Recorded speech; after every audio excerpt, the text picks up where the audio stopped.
Thank you all for coming today. I know we'll have a few people filtering in, so while I'm doing the introduction, we had about 50 people register, which is really exciting for our first event of the school semester. So this is part of our 2021-2022 Resilience Needs and Actions webinar series with the Hazard and Climate Resilience Institute. My name is Carson McPherson-Krutzke, and I helped co-found this institute with Dr. Brittany Brand, and am now also the Community Engagement Coordinator. And today we're going to be talking about community resilience and social justice in the face of a changing climate. We have a wonderful group of panelists here. But before we get started, I wanted to give a quick intro of the goal of these events for the semester, and then give a few definition of terms that will be important for our discussion. I also then will move on to introducing the panelists themselves, and then I will start with about 30 minutes or so of a facilitated question and answer discussion, and then we'll open it up for anybody to ask questions. If you do have questions throughout the middle part of this, feel free to put them in the chat, hold on to them for the end, or whatever you want to do. All right.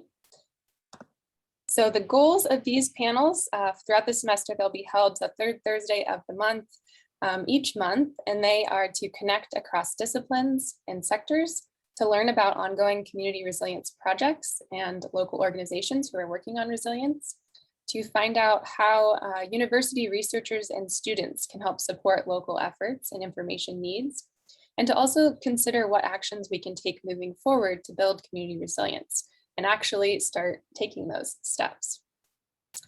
All right, so I found this nice graphic and I wanted to share it a little bit to give it some context for our talk today about climate change and social justice and thinking about disasters. And I think coming from a background of geoscience, we really thought a lot about disasters in the context of their environmental landscapes and where those risks exist. But throughout doing this work around resilience, we really realized that natural disasters are not only a product of the environment, but they're also a product of the political, social, and economic conditions in which they occur. And these could be disasters related to a specific event like flooding or wildfires, but we could also think of climate change fitting into that idea of a disaster. And historically, we know that when disasters happen, it is those communities that are historically underserved and under-resourced that are most impacted by these events that occur. And that we need to consider these other aspects in terms of planning and thinking about how to move forward and how to mitigate risk. I thought this quote was a really wonderful one from Vanessa Nakate, who is a Ugandan climate activist, and it kind of captured this idea that we cannot achieve climate justice without including social justice. Everything is so interconnected. Now for just a couple definitions before we get started. There are many ways to define social justice, but I really liked this one, which is social justice is both a process and a goal. The goal of social justice is full and equal participation of all groups in a society that is mutually shaped to meet their needs. Social justice includes a vision of society in which the distribution of resources is equitable and all members are psychologically and physically safe and secure. So keep this definition in mind. We'll go ahead and put it in the chat as well as we're thinking about this topic. I also wanted to include community resilience. So here we define that as the capacity of a community or region to adapt to change and thrive despite the chronic stresses such as access to resources or climate change and acute shocks such as flooding, wildfire, or pandemics that they may experience. I also wanted to acknowledge that here in Idaho, we are on the traditional lands of the Shoshone-Bannock, the Shoshone-Paiute, the Coeur d'Alene, the Kootenai, and the Nez Perce tribes. And I thought I would share just a little bit of one of a few videos that the Upper Snake River Tribes Foundation put together related to climate change and adaptation planning. And these videos are really great and on their website. If you'd like to explore them more, I will also put a link into the chat. So I'm just going to share a minute or so of this video talking about climate change and land and how they're thinking about it.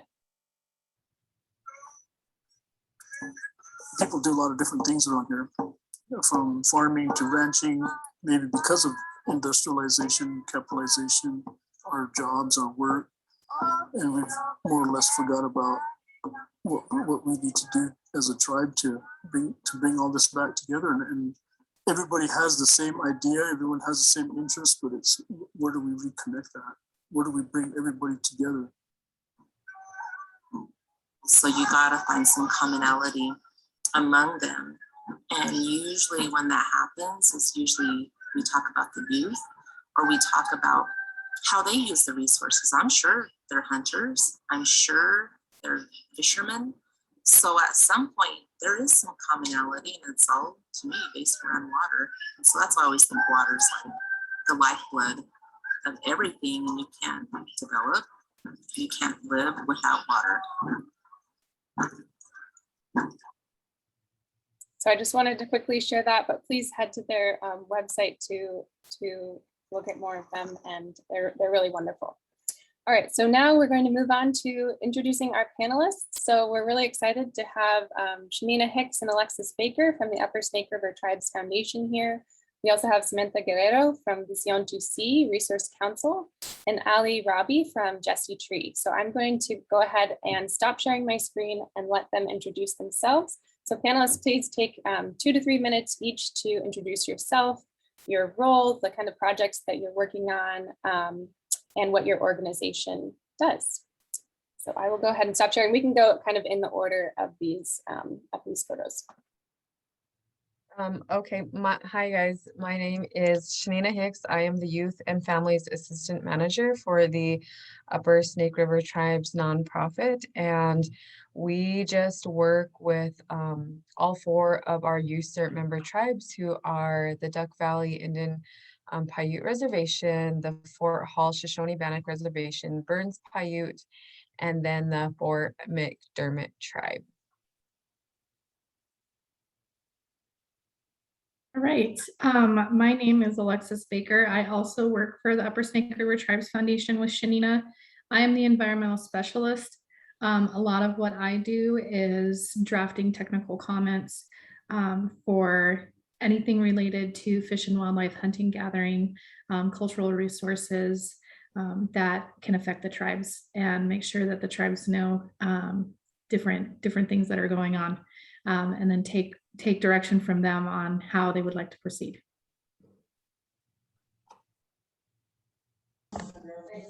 Hi everyone, I'm Samantha Guerrero.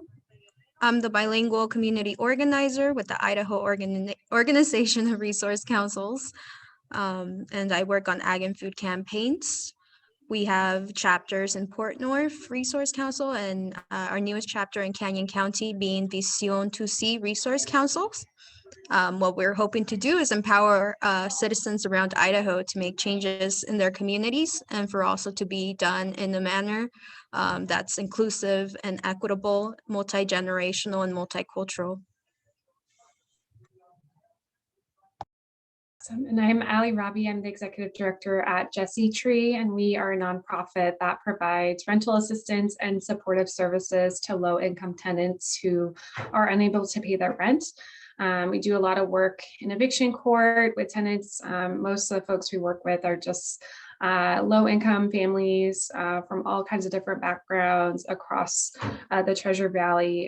They just need a little bit of a hand up during a difficult time. Thank you guys. Could you guys each also talk a little bit about what got you into the work that you're doing? Like, why do you do this work, and what motivates you to be involved in the work that you do? And why don't we go the opposite direction? We'll start with Allie. Yeah, I can start. So I grew up in Middleton. So coming from a rural, pretty low income community, definitely saw a lot of issues folks were dealing with in various aspects in the criminal justice system, and just being low income. And so I've been a human rights attorney now for going on 8 years. Worked in various areas, including in land rights with Indigenous groups, with refugees, and in homelessness more recently in the Bay Area. So I really believe in keeping people housed. We know that poverty and housing issues affect people from diverse backgrounds more than others, especially low-income families. So really feel passionate about keeping people in their homes rather than allowing homelessness to happen to them and to our community. So yeah. Thank you. Samantha, do you want to answer? For myself, growing up here and coming from a family who's from Mexico, who worked in agriculture, it's really important for me to be engaged in environmental justice issues, and that it greatly impacts the safety of our community, as well as access to food is huge. One of the conversations I feel we should be having. Also, like, how do we create projects or solutions to get rid of the existing gaps, which we are seeing continue to grow during these times? Thank you. Yeah. Alexis, were you next, or maybe it was Shanina? I can go. I started working at Upper Snake River Tribes Foundation in May of 2020. Before then, I was a recent graduate of Concordia University School of Law. I graduated in May of 2019. While I was at Concordia, I did a lot of pro bono work, kind of similar to what Allie was talking about. I did a lot of work with veterans, especially homeless veterans, doing wills clinics, doing outreach within those communities. I did volunteer work with the immigrant community for Citizenship Day. So I did a lot of diverse work, pro bono work, working with impoverished communities and in disadvantaged communities. And so I'm originally from a very, very rural part of Montana. There's actually a couple Native American reservations that are not too far from where I grew up. So it just kind of fit really well, knowing those communities, the disparities that they face are very similar to some that our tribes face. So that just kind of spurred that. And then while I was also in law school, I always had an interest in environmental law, environmental justice. That was something that I've always been passionate about. So the two just melded really, really well together. So. Thank you. Yeah, so what got me into working in this area was I grew up on the Duck Valley Indian Reservation, and I'm not sure where everyone knows where that is from. It's about 2.5 hours south here of Boise. So if you know where Mountain Home is, it's about an hour and 15 minutes south of Mountain Home, and it's very rural. It's like an hour from each town where it is. And so I grew up there, and just growing up on the reservation, and I just know all too well what it's like to have a lack of, and just seeing like the history of our Native American people with always falling at the bottom of the totem pole, so to speak, when it comes to resources, education, jobs, just a lot of things. I realize that our Native American people are always seem to be lagging compared to our larger dominant culture in which we live in. And so yeah, I went to school actually moved to Boise to go to school, and there I just really fell in love with the social sciences and the plight of minority people. And so yeah, that just what spurred my interest, and then just helping our people, giving them a voice and making sure that they have a seat at the table, when it comes to issues that we are all experiencing. Thank you guys for all sharing those. I think will resonate with a lot of people who are attending this call today. One question I wanted to ask was, when we think about that definition of social justice being both a process and a goal, I thought that was an interesting thing to think about. And in thinking about the populations that you work with, how do you think about it in that way, as a process and both a goal? Maybe we could start take a second to think about that. And then maybe we could start with Samantha.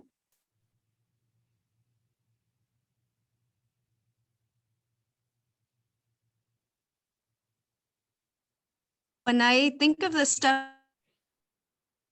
definition of community resilience, I think about how our, Latinx community has been able to adapt to living in a state like Idaho and to grow their own food. And so having to adapt to the existing agriculture model that exists, consuming a lot of foods that are processed and not necessarily healthy for us. So we see a lot of similar disease that we see like on reservations.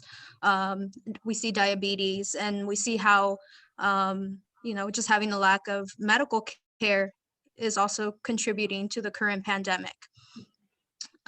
So despite all of this, our folks can continue to be here, live here, and survive.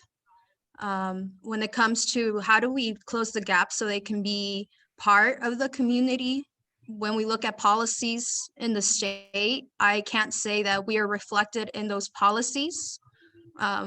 When I think of democracy, I can't really say that we're practicing it, in that we are not including communities that are most affected by issues of global climate change, such as our Indigenous communities here in Idaho and our Latinx communities. And so that's something that has to change in order for us to combat climate change, because at the forefront of these communities, they are the ones who are feeling the brunt of it. As our farm workers are harvesting and working in the fields, we've seen what heat stress has been doing. Farm workers are dying, and we don't really have protections for them in this state. Thank you. Let's see, Allie, do you want to go ahead and respond as well? I saw you shaking your head, yes. Yeah, I can go, and definitely, yeah, have seen that. All that was said, Samantha, here. So, because we serve a lot of farm workers out in Canyon County as well with rental assistance. And I think especially over the last year in the tenant community, we've definitely seen a lot of resilience, as we all know, with so many industries shut down, especially, disproportionately impacting people who are in the service industries, or other industries that were, really, really heavily impacted. We've seen a lot of resilience. I think, luckily there were resources out there for people over the last year with rental assistance. Jesse Tree has received some temporary government funding and other private donations that we've been able to get out to people. I do think that we also just see a lot of people in tenant communities helping each other, especially in Hispanic community, refugee community, where people will bring families into their homes, or family members or friends, allow them to sleep on their couch or extra room for a while they're trying to get back on their feet. See a lot of mixed family homes in the tenant community right now, and there are a lot of people that are informally housed, maybe not on lease agreements, but just kind of living with friends and family. So that's something new that we've seen, especially over the last year with the rising cost of rent. People are getting more creative about the way they live, and this more generous, I think, with the space that they share. And I do hope that more and more people, I think that there is just kind of a hesitance and maybe a shame, embarrassment to reach out for help for community resources sometimes. We have seen more and more people being willing to do that, but hope that can continue to happen, just so we see less people in court. But I think overall tenants have been reaching out, have been helping each other, and doing what they can during this crazy time. So that's how I would say the tenant community has defined resilience especially over the last year. Thank you. It's nice to hear the different examples of what's already happening in our communities. Shanina or Alexis, would you like to add on to any of those comments? Yeah, I just would like to add a few to kind of what Samantha said when she was talking about how um, our minority populations aren't always reflected in policy or decision making.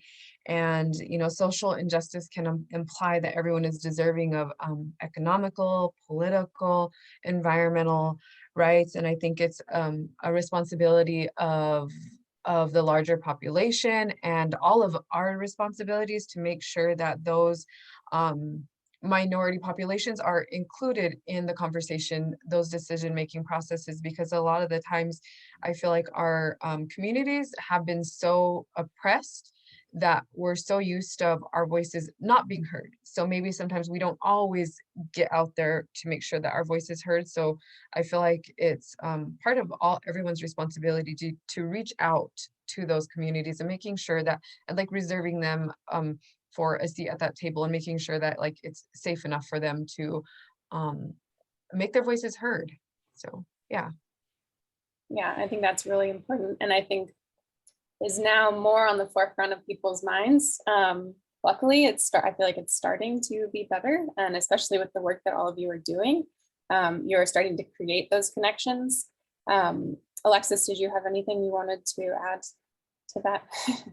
They were all really good responses. No, Shanina answered it perfectly. So Yeah, wonderful. Well, I think moving on to just thinking a bit about the stresses that climate change are going to impose, especially here in Idaho.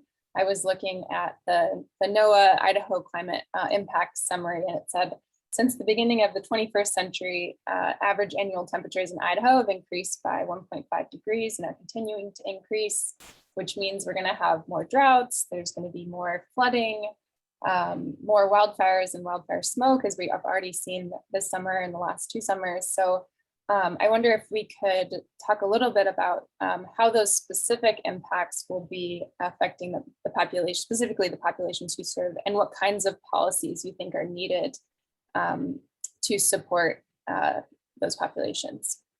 And let's start with Allie. She was nodding her head. So. I'm a nodder, so there we go.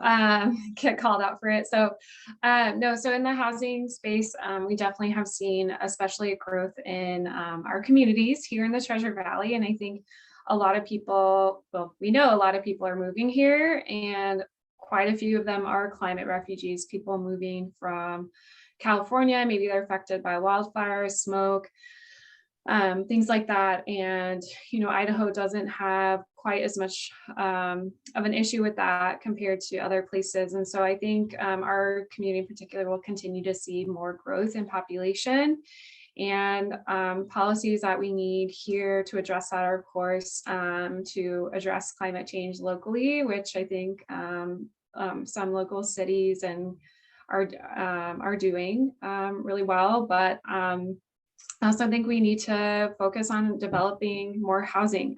We have a dearth of units right now, especially affordable units for various populations, and we need to ensure that more affordable units are available to people in dense urban areas where we know they're living, where we know they're working.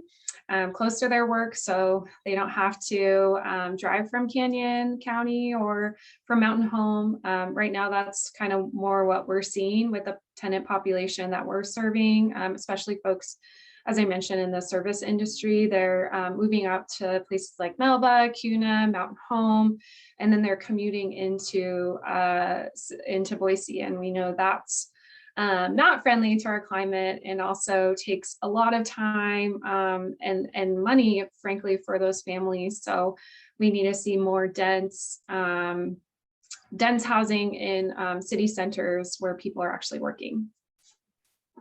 Thank you. Alexis, do you want to go ahead and talk a little bit about how climate change is affecting the tribal landscapes and populations, and what policies? Yeah.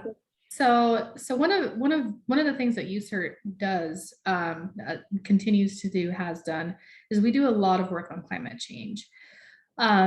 we, starting in 2016, we did a climate change vulnerability assessment in which we went to all 4 of our reservations and did community outreach to determine vulnerable species, both plant and animal species, and just have conversations about, you know, what tribal members are seeing in changes. You know, so those videos that you, the little video clips that you showed earlier, that was another part of that project, was developing those videos and getting that community outreach and what, you know, how this is affecting everyone on the reservation.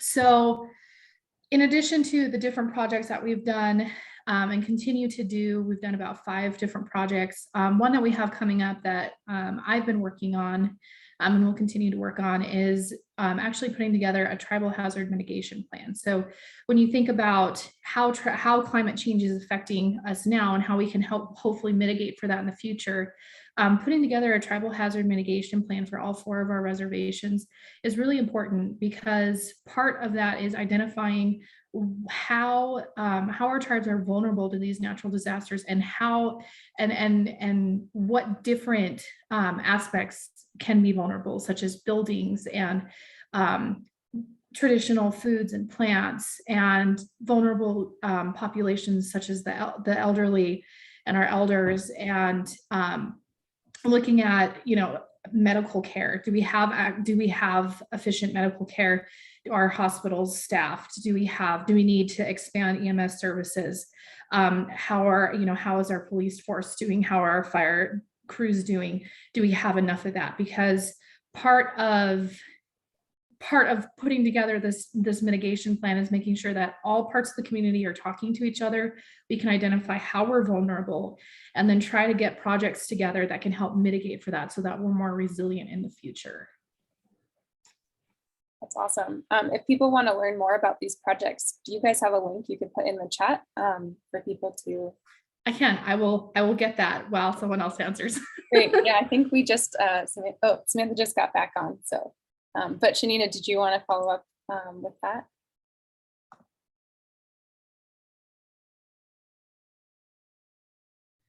I think, like, in the big picture, in the main way that our tribes are being affected by climate change and with increasing temperatures is if we, it's clear that everywhere, everyone is experiencing record lows of drought, and that really affects our tribes. Like, say for example, not only like with drought, but climate change coupled with man-made projects, like say for example the lithium project happening in McDermott. And then not only that, our rural community in Oahe, Nevada, that is surrounded by mining in Nevada, you know, up just 30-40 miles north of Oahe are mines. And so, you know, for us, like, we have to keep in mind, like, okay, so we are experiencing climate change, but now we also have to think about mining and all of the resources that are being taken up, you know, and how is that affecting our tribes? So I think, like, a lot of it is just really worrisome, like thinking about, climate change coupled with all of these mining projects that are going on. Like, those really have long lasting and drastic implications for our tribes, and it's very scary and real. And I think that when it comes to policies, that it's important to make sure that our tribes' voices are being heard along in that policy process as well. Thank you, Shanina. We do have a question in the chat that was about the tribal hazard mitigation plan, so I thought we could address that now. Kelsey Johnston said, with creating a tribal hazard mitigation plan, will you be working with nearby communities to develop mutual aid agreements? As a professional in the emergency management field, I'm so excited that you are incorporating climate change in your mitigation plan. Yeah, so that's definitely something that we've talked about, you know, especially knowing the location of some of our tribes and the different resources they have. So for example, like the Shoshone Bannock of Fort Hall, they're located right on the interstate, between Pocatello and Idaho Falls. So, working with Idaho Transportation Department, for example, to look at, if we have a wildfire that comes through and then we have mudslides that happen right after that because we have a harsh winter or we get torrential rainfall, and all of these things that, you take little small disasters such as wildfire and flooding and stuff like that. But then you put climate change on top of it, and it just makes these small storms become giant. So working with different departments like that to make sure that we've got adequate evacuation plans and adequate resources for that, food sovereignty, things like that, to make sure that our tribes are taken care of during these and everyone can work together. So yeah, definitely something that we are looking at doing. Great, thank you. Samantha, I know you dropped off for a second, but if you want to respond a little bit, you already talked a little bit about how wildfire smoke and heat is impacting the farm working communities, but if you want to talk a little bit more about what you see as the major issues and the policy changes that we need. Yeah, so what we have been seeing, of course, is farm workers having to deal with the heat. And so for us, we created the Idaho Immigrant Resource Alliance, a coalition of 9 nonprofits, to help get aid out to farm workers and providing them with water, making sure that they have that on hand. And so that was also an issue in that stores were limiting the amount of water folks could get. Ice was running out. Sometimes they couldn't get ice to keep the smoke quality, air quality, for folks working out in the fields, they're breathing that in. And so many also have issues such as asthma, and then working with pesticides, it exacerbates it. And as we go into the cold, we can only expect for it to get colder. And so what they are facing is extreme weather changes, and they don't also always have the protective equipment necessary or clothing, especially if they are workers coming from Mexico or other parts of Latin America or Africa or wherever we're getting our H2A workers. They need to be able to have warm clothes, or they need to be able to have gloves that protect them from getting pesticides or chemicals on them. So we've created a fund to be able to help in providing those resources. The water issue, we are seeing throughout the state of Idaho that it's affecting ag work. And so for folks working in that area, what can we expect in the future of how it's going to impact our agriculture economy?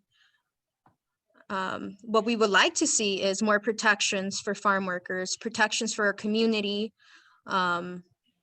So, if they're working out, if it's extremely hot to the point that someone's life is in danger, they shouldn't be working.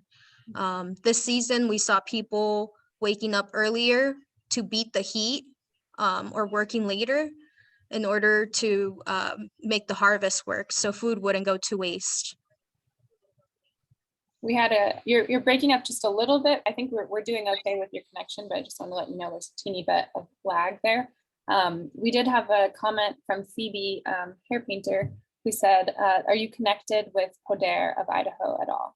And if so, I don't know if everyone's familiar with what Poder is.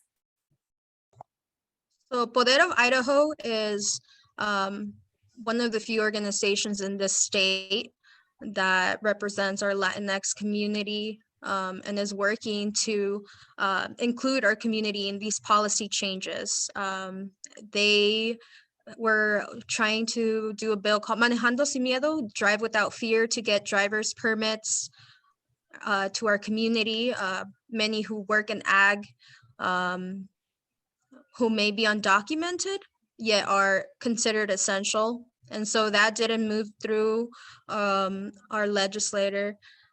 And so they're doing amazing work. They are part of our Idaho Immigrant Resource Alliance. And so we're also working with them to distribute not just information, but also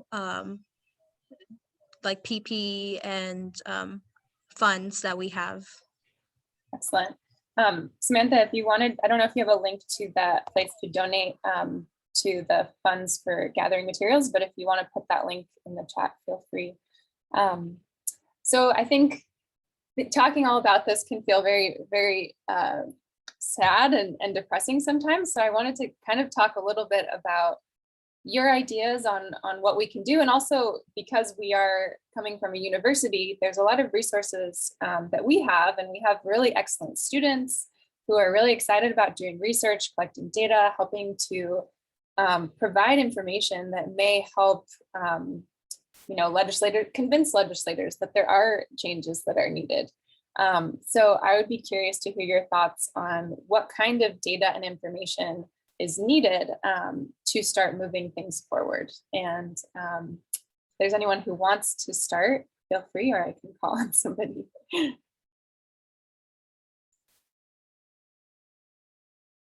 Yeah, I can start. So I think in terms of like what is helpful for our tribes is I think like with the drought, water shortages, water issues within our rural communities, I feel like what would be helpful for us is like networking and then finding out what other rural communities are doing in terms of climate change and how it's impacting them. Like say, for example, what are they doing about water shortages? What are projects or plans that other communities are working on? So I feel like just sharing that information, and then like what future projects do they have in mind? Like sharing that information, I feel like is really helpful, because I think like we're probably all in the same boat too. It's like, a lot of the issues that we're experiencing, like we're not experts on them. Like we're trying to find solutions and find a way, what works for all of us, because we're all in this together. Excellent. I love that idea of bringing rural communities together to talk about what's working and their plans. That's great. Allie, do you want to go ahead? Yeah, so we have, like I said, there are a lot of resources out there for tenants right now who are struggling to pay their rent. And I think we've just been doing a lot of work on community outreach, as a couple of you touched on. We're doing rental assistance pop-up events all the way out in Canyon County and Ada County, all around, and libraries and food banks and nonprofits and different agencies that are seeing people. And I think in general, just trying to get the word out. And really what I try to tell people around housing is if people are struggling, it might not be something that is visible to you. So I think just trying to look to your friends, your neighbors, your coworkers, if people are struggling to pay their rent, just kind of being that support for them, to try to connect them to resources that are out there. Jesse Tree is one. We also have the Boise City Ada County Housing Authority and the Idaho Housing and Finance Association have rental assistance funds right now. So, but yeah, just kind of trying to connect people to those resources and help them advocate for themselves. Another thing that folks can do is, I think, just show up to legislative sessions. There is always a lot of legislation being considered at the committee level, and really the more people that show up to committees, the better.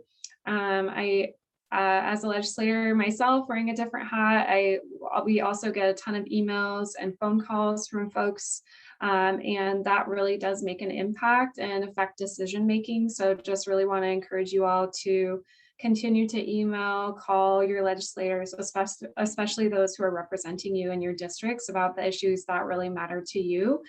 And yeah, data was touched on. I think data is so important. Regarding the housing issues, we try to provide data to policymakers and around how many people are struggling to pay their rent, how many people are living paycheck to paycheck, how many people are going to eviction court and becoming homeless every month. So I think that is definitely something that helps if you can do that when you're talking to legislators, and then just telling people stories. The folks that are going to eviction court or becoming homeless are just regular people that really, usually this has never happened to them before. And I think for me, we try to do is just tell those stories. The single mom whose kid got sick, she missed a week of work and couldn't pay her rent. That is a story we see over and over again. So just trying to get the word out about it with our data and stories as well. And I think you all can help spread the word by talking to people in your communities and people in your networks and your legislators or decision makers. Awesome. Thank you, Allie. Samantha, I'm not sure if your connection is allowing you to speak, but if it is, you're welcome to respond. And if not, Alexis, feel free to comment. Okay, I can see you now.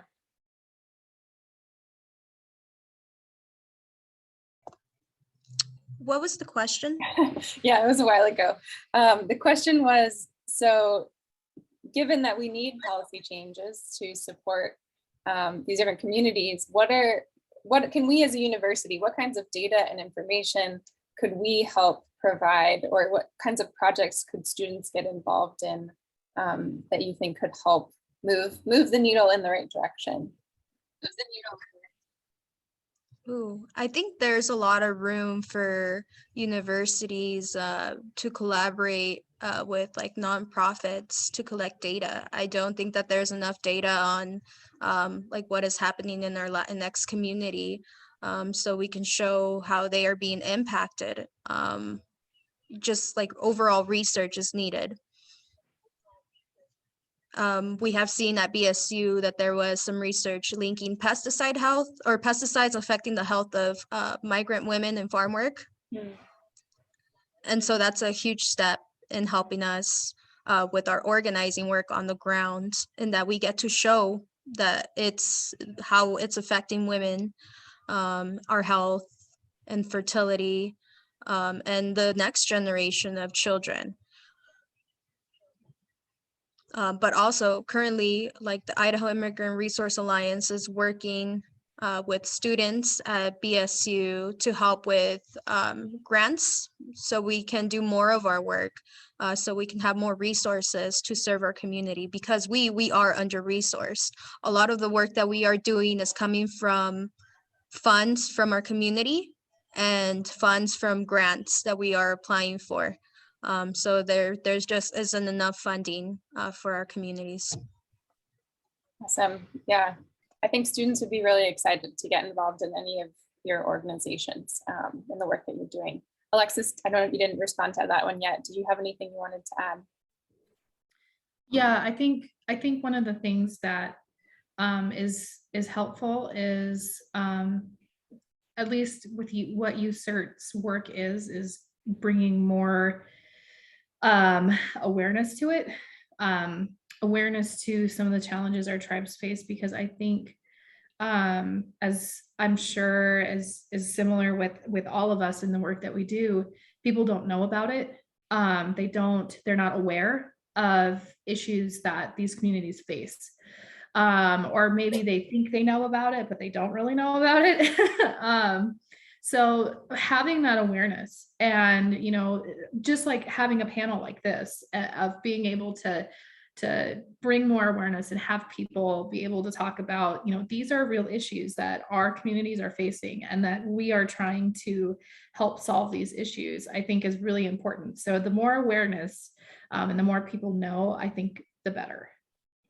Awesome. Thank you so much. I love all of these responses, and it's just been so neat to hear from all of you. I want to open it up. We have about 15 minutes, so I want to open it up to the audience to ask questions if they have some. I have plenty of questions I could keep asking, but I do want to give other people an opportunity. So feel free to put it in the chat, or if you want to turn your video on or not, feel free. You can raise your hand, or really whatever way you want to ask a question. So anybody has that, I'm going to peek in the chat seat and see if we have anything.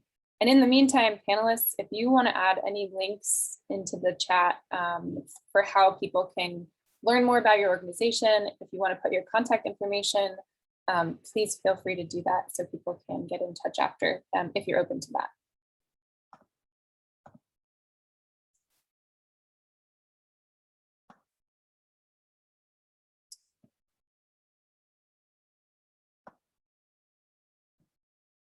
Okay, audience, be brave, you got it. One thing I would like to hear more about, Shanina, I know you're doing some really great work in schools and doing some really great programming around climate change. And oh, there is a question in the chat, but I'll ask this one first, which is, can you just talk a little bit about that project and how it's going? Yeah, so just like Alexis was saying, that our USERT nonprofit foundation did a vulnerability assessment on the Upper Snake River region and in 2016. And so out of that vulnerability assessment came a climate change curriculum, and that climate change curriculum educates and brings awareness to all the vulnerabilities, the habitat, the animals, all of the resources, the plants, everything that is affected with climate change. And so we are implementing that climate change curriculum into all four of the communities of our USERT member tribes.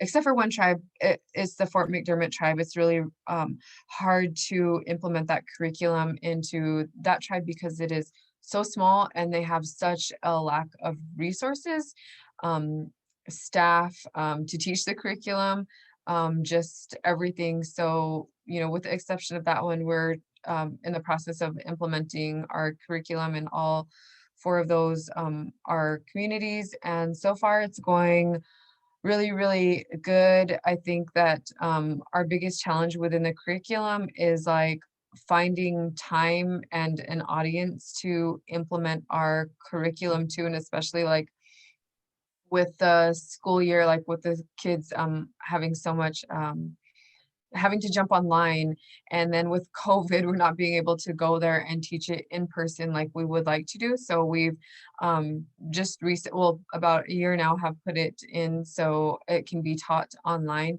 But so far that is going well. And I think like my future goal would be for that one is to have like a firm curriculum where it can actually be taught in schools to our Native youth.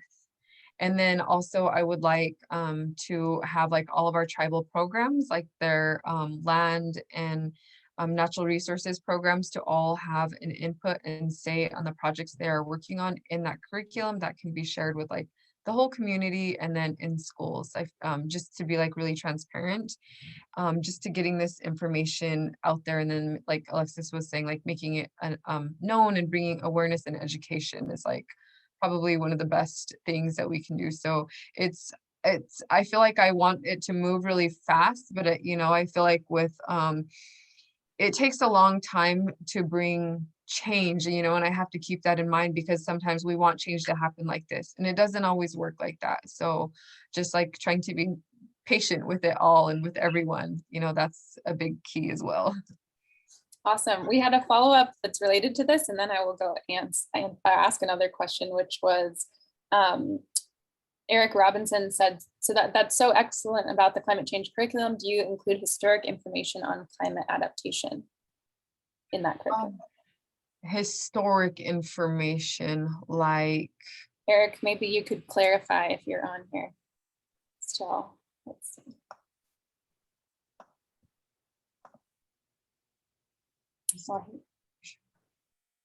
Eric, are you here?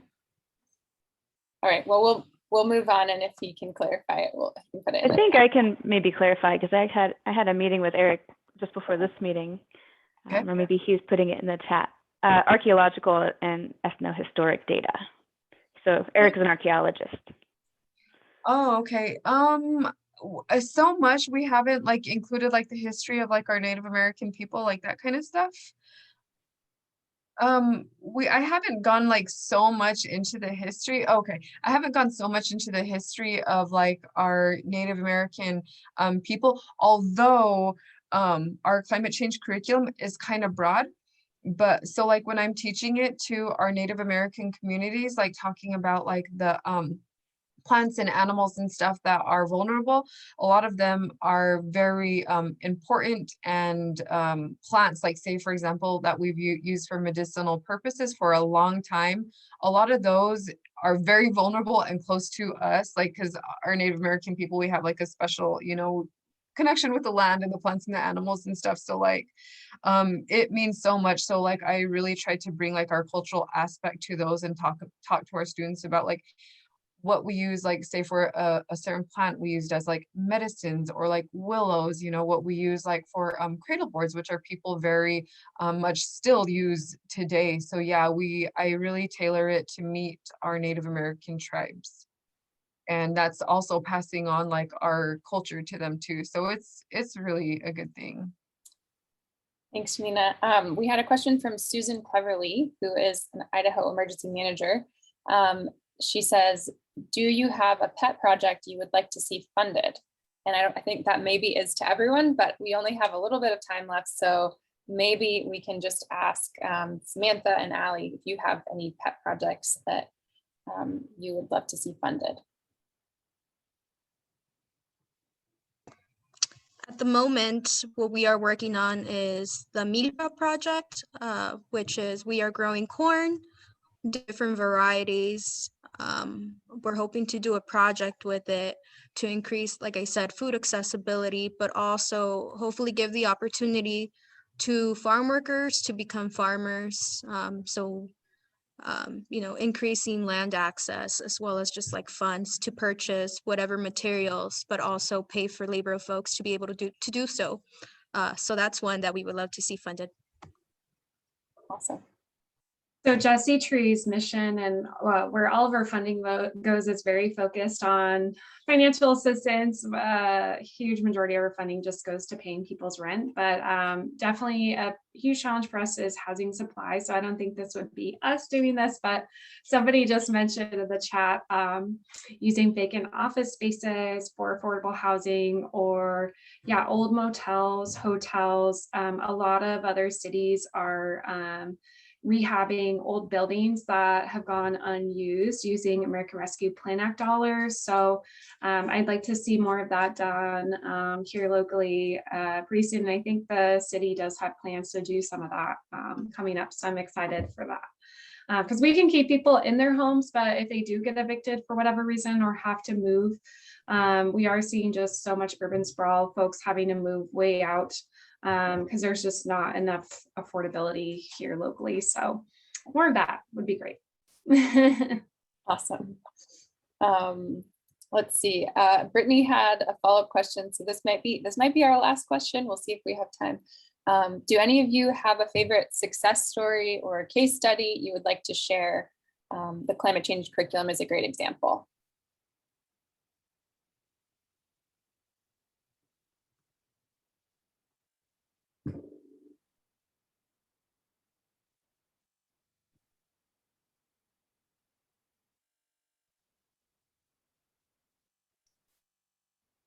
You can keep thinking on it a little bit. I'll just really quickly, just really quick. So one of the successes that was a success as of last fall, so it's been almost a year, which is crazy. But so one of the projects that I had worked on was there was a proposed mountain bike trail that was going to be circling around Lucky Peak. It was, I can't remember how, it was about a mile. It was really being pushed for an increase of recreation opportunities for the people that were moving here, but it was actually, it had a lot of disadvantages. For one, it was going to strongly disrupt mule deer habitat, which is really important to the tribes. And because of climate change, because of urbanization, mule deer habitat and their populations have been really, really limited and have really been decimated over the last several years. So it was really important to not break up that habitat even more. And additionally, that area was very culturally sensitive to all of our tribes, especially the Shoshone Paiute and Shoshone Bannock. So we had people that were part of the cultural departments from both the Shoshone Paiute tribe of Duck Valley and the Shoshone Bannock tribe in Fort Hall that were able to sit down and meet with the Army Corps of Engineers because they were the ones that were kind of propose it. What they were helping propose it because it was on their land. So we were able to sit down and have multiple follow-ups with them and have our tribes be able to say exactly why they didn't want this project to go through. And the Army Corps of Engineers ended up agreeing with us and shutting the project down. It was a huge success for us. And it was once again, just, you know, having our tribes at the table to have that voice that they normally don't have. So that was really, really important. And I was very thankful to help facilitate all of that. So that would be my great success story. That's awesome. Thank you so much for sharing that. Great. I think Phoebe had a question and she's brave enough to unmute. So go ahead, Phoebe. Can you all hear me? I'm on my phone, so I might be double muted. I can hear you. Awesome. Well, thank you all for being here. I have really appreciated this conversation. I work at the Department of Health and Welfare. I do not speak on behalf of the department, but I'm here sort of out of personal interest as a public health practitioner because I think this is a major public health issue of our time. And I just really appreciate learning more about all of the great grassroots work that you're doing in Idaho for our communities. And I just wanted to throw it out there that, you know, we have access at the state level to streams of funding from the federal government, such as, you know, climate change and health equity streams. And I would love to bring some of these into Idaho. And I think the barrier for me often is, you know, kind of knowing what the needs are out in the community. And, you know, people have asked great questions about what projects do you want funded and what are you doing and what do you want to do more of? And I would encourage any of you really anytime to reach out to me with some of those ideas, because I think there are going to be more opportunities for funding this kind of thing in the next year now that the Biden administration has funded their Office of Climate Change and Health Equity, which has never happened before. So yeah, I'm going to put my email in the chat. I'm sorry, this isn't really a question, but I would really, really love to hear anytime from any of you with ideas or more about what you're doing in your communities. And if there's any way, shape or form that we can help, and that includes, you know, us going after sources of funding to be able to sub-grant or subcontract those out to you. Awesome. So thank you so much. Thank you. Great. We'll make sure that we connect everybody. Yeah, for sure. All right. Let's see if we have maybe one more question. We've got a couple more minutes. See if there's any more in the chat. I think we covered most of them. Yeah, I mean, I think I just wanted to say, I think we can close it out here because I think that's a really nice thing to end on is making these connections.